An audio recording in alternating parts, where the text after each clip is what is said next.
Mike's story, from debt pit to mountain peaks. Mike was an ordinary guy from Columbus, Ohio, 35 years old, working as an IT manager at a mid-sized tech company. Life was moving along fine until a few years ago when he made some big mistakes.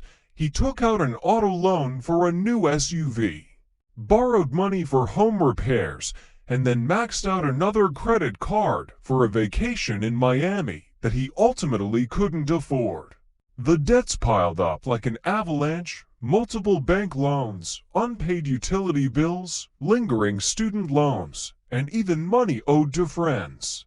Every month debt collectors called, and his paycheck barely covered food, gas, and basic necessities.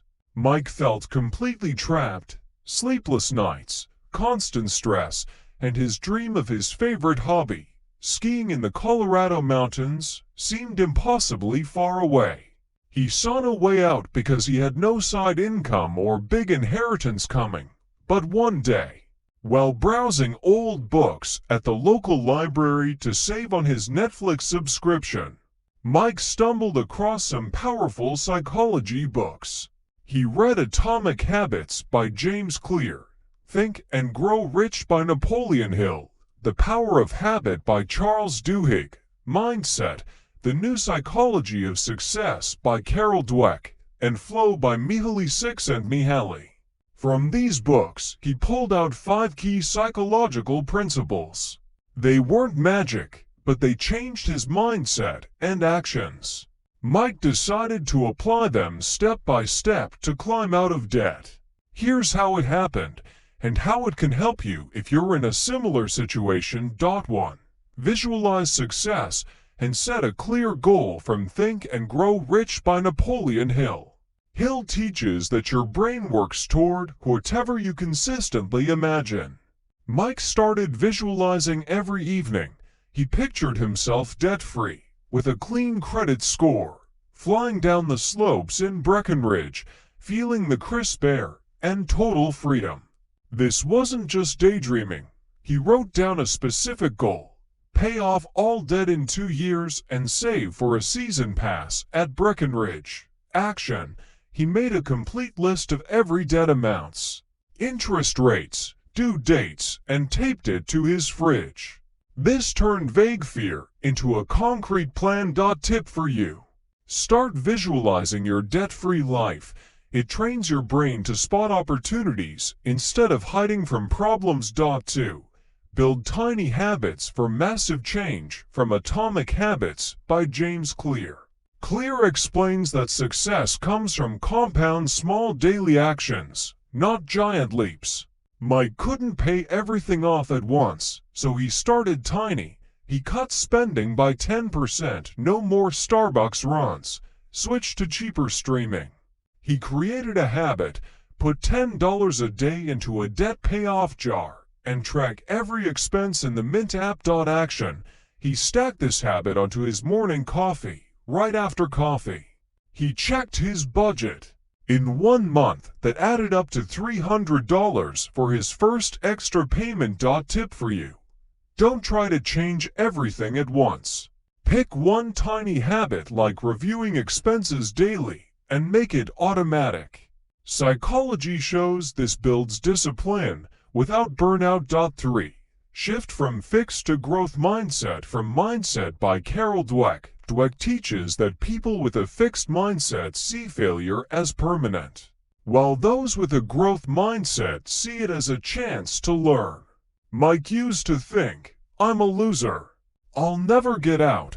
He reframed it: debt is a challenge I can overcome by learning. Action: he started looking for side work, freelancing on Upwork, simple scripts for $50 to $100 each. When early attempts failed, he didn't quit. He analyzed what went wrong. In 3 months, that brought in an extra $1,000, which went straight to the highest interest debt. Tip for you: when collectors call or bills arrive, tell yourself, this is a chance to learn. Look for ways to increase income of free Coursera courses, freelance platforms, This removes paralyzing fear. 4. Manage stress through habit loops. From The Power of Habit by Charles Duhigg. Duhigg describes how habits work in a loop. Cue gives routine gives reward. Mike noticed stress from debt-triggered impulse buys on Amazon. His old routine. He replaced the loop. Cue debt thoughts gives. New routine 10-minute meditation or walk gives. Reward feeling of control, action. He calmly called his banks and asked about debt consolidation or hardship programs, lower payments, longer terms, because he could now talk without panicking. This saved him 15 to 20% in interest. Tip for you. Identify your stress triggers, bills, calls, and swap the routine for something healthy, breathing exercises, or talking to a friend. This preserves energy for real action instead of emotional burnout. 5. Find flow in productive activities. From Flow by Mihaly Csikszentmihalyi. Csikszentmihalyi describes flow as the state of complete immersion where time disappears and performance peaks. Mike found flow in his hobby, but first applied it to money. He turned budgeting into a game, where every debt payoff was a new level. Action. He spent evenings learning new skills, online cloud computing courses, which led to a promotion at work and a $5,000 bonus. In the end, he paid off half his debt in year 1 and the rest in year 2. Now, with savings, he bought skis and a season pass at Breckenridge. Tip for you. Find the activity where you lose yourself in a good way, hobby or work, and find ways to monetize it. This turns the debt journey from torture into a path toward joy. Today, Mike skis every winter in Colorado, feels truly free, and even helps friends with advice. His story proves debt is not a life sentence if you change your thinking. If you're in this situation, start with just one of these rules today. Reach out to professionals, credit counseling like nfcc.org, but psychology will give you the strength to keep going. You're not alone, and the summit is waiting.